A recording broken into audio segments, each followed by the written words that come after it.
Why daughters of narcissistic mothers idolize others.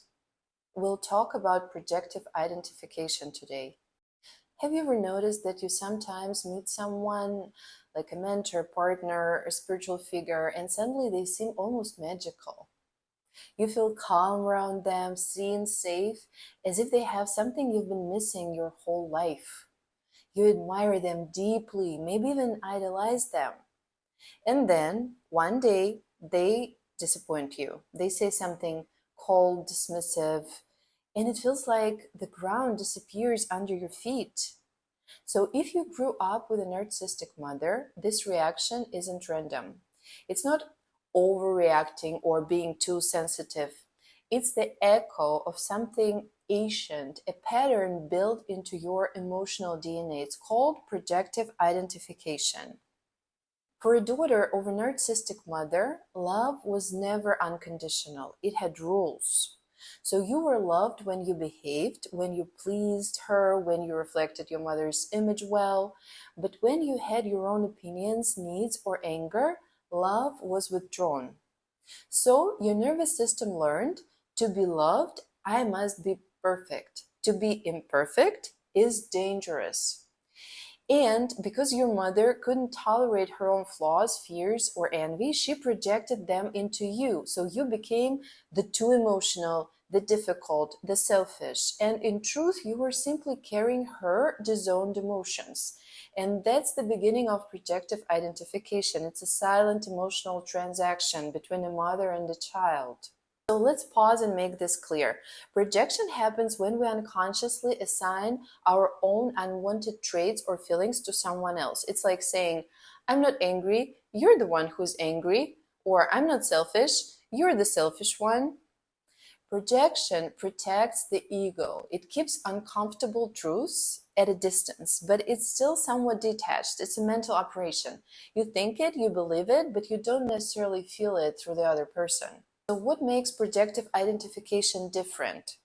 Projective identification goes deeper. It's not just I think you're angry, it's I can't bear my anger, so I'll make you feel it for me. It's like emotional possession, not just perception. One person unconsciously injects a feeling or part of themselves into another, and the other person begins to feel and even act it out. It's like passing a psychic baton. I can't hold this feeling, you hold it for me.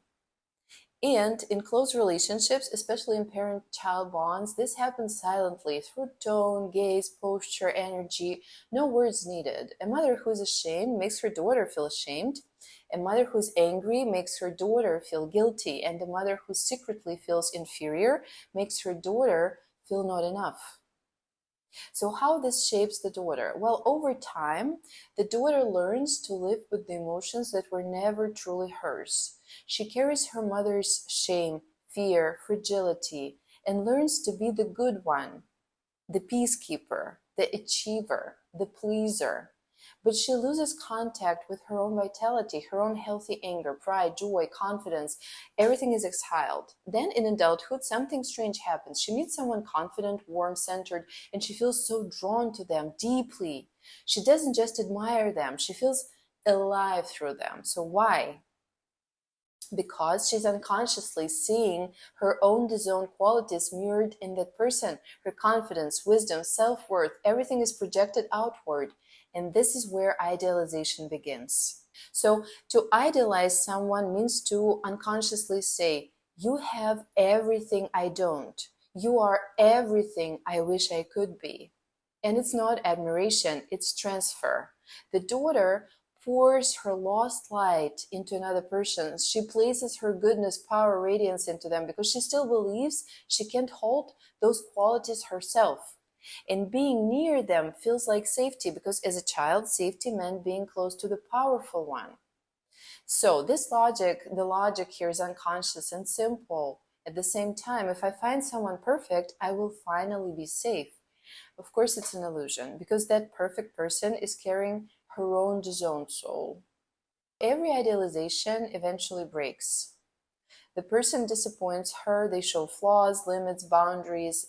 And when that happens, it's not just disappointment, it's narcissistic injury in reverse, a collapse of the self built on projection. She doesn't think, oh, they're human. She feels, I was wrong again. I trusted, and now I've lost everything. That's the echo of childhood, when the mother's approval vanished overnight and the child's entire sense of self collapsed with it. How do we heal? It begins with awareness, not self-blame, not over-analysis, but gentle recognition. When you find yourself idolizing someone, pause and ask, what exactly do I see in them that I can't yet see in myself? What emotions do they seem to carry for me? Maybe it's confidence, maybe it's calmness, maybe it's self-worth. So that's your psyche pointing to what's yours, what was exiled but still waiting to come home. Because projective identification can become a path of integration, a way of retrieving your own light. When you start reclaiming these lost parts, something changes quietly but profoundly. You stop idolizing people, you start seeing them. They no longer have to be gods or saviors. They can be human, flawed, beautiful, real. And you no longer have to be perfect either. That's when love becomes real.